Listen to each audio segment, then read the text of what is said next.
So we're about 4 weeks out from the 2025 Royal Rumble. And here's my top 5 picks to win the men's Royal Rumble with one bonus sleeper pick. You guys leave a comment and leave a stitch and let me know what you think. But anyway, here we go. My number 1 pick to win this year, CM Punk. That's the one thing that he does not have to his credit in all his accomplishments in wrestling is a Royal Rumble win. But I'm not sure who's going to have the titles between now and WrestleMania with Gunther and Cody Rhodes. I think Cody will keep his. Gunther, I'm not sure about. And then there's still the feud with Seth Rollins. Also, there's that unspoken favor he hasn't cashed in yet, whatever that favor might be. But he's my number 1 pick. Moving on. Number 2, John Cena. This is an obvious one because John Cena's already made it clear that he's retiring after this year. And what better way to cap off a WWE career with one last Royal Rumble win and one last WWE title win? This is his last ride, so why not make it count?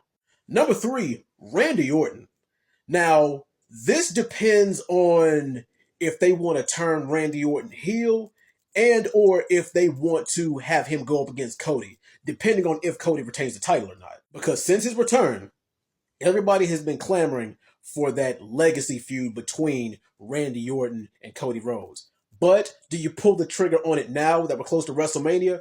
Or do you wait, I don't know, maybe a few months down the line or maybe even stretch it out to next year? You never know, but Randy Orton's my number 3 pick.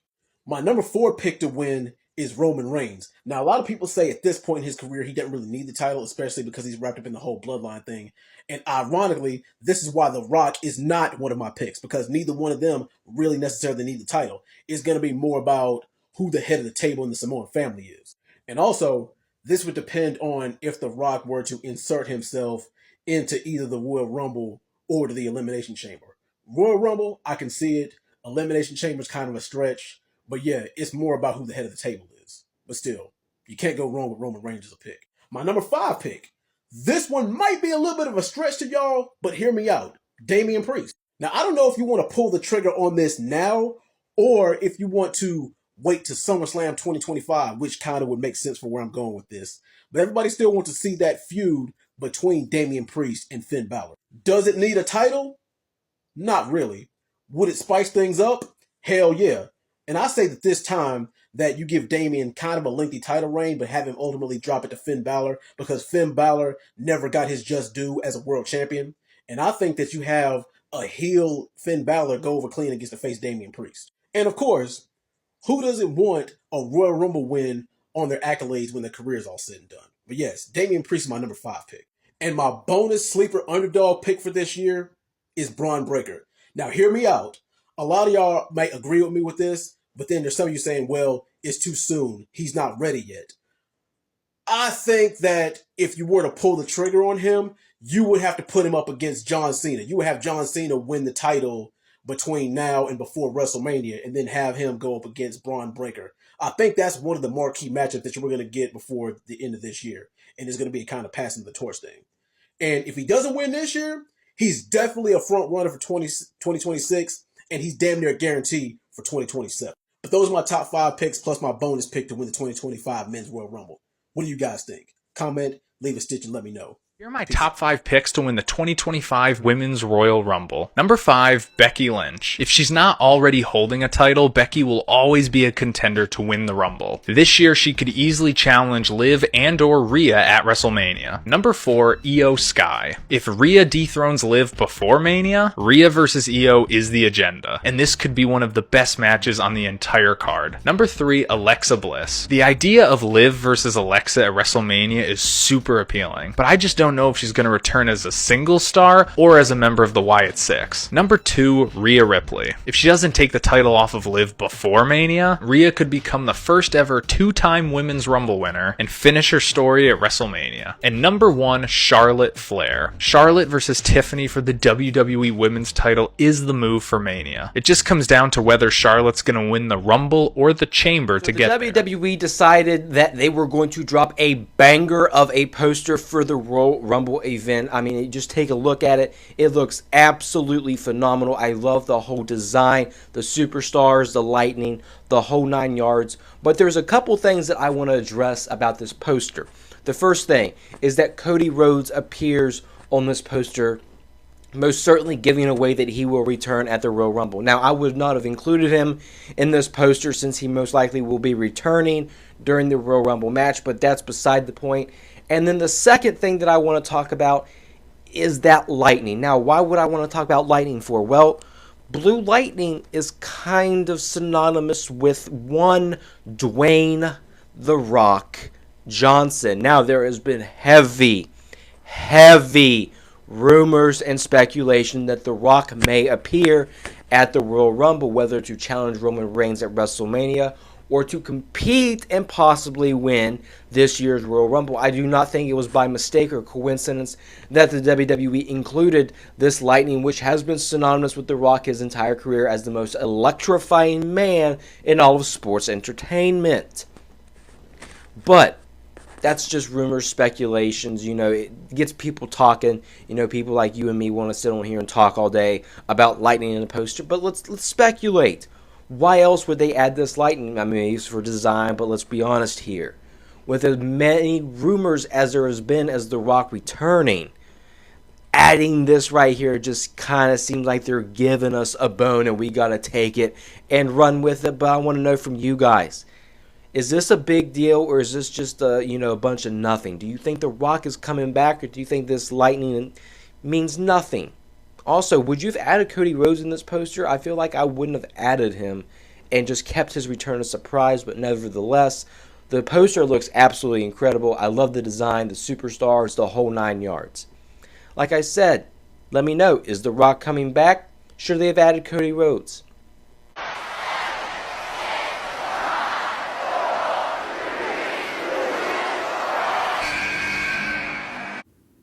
Well, hold on. You know that the Royal Rumble has been compromised by Netflix. Yes, the Royal Rumble has been compromised by Netflix because Raw Netflix is causing a bit of problem. That's why they moved the Royal Rumble to February. That's one reason. Because Raw on Netflix, the first one is going to be like a pay-per-view. There's going to be so many surprises on this episode of Raw. Many people will return. That's why you watch the Royal Rumble, because you have returns on there.